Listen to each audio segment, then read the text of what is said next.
Welcome to my channel Pakistani Food by Shakila.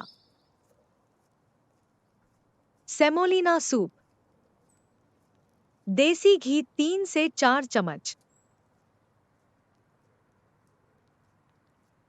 सूजी 2 से 3 चम्मच। हल्की आंच पे पका लें जब तक गोल्डन हो जाए। पानी 2 से 3 कप।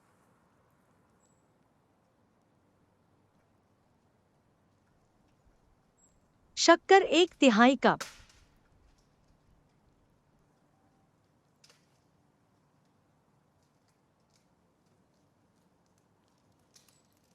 पका लें जब तक हल्का थिक हो जाए।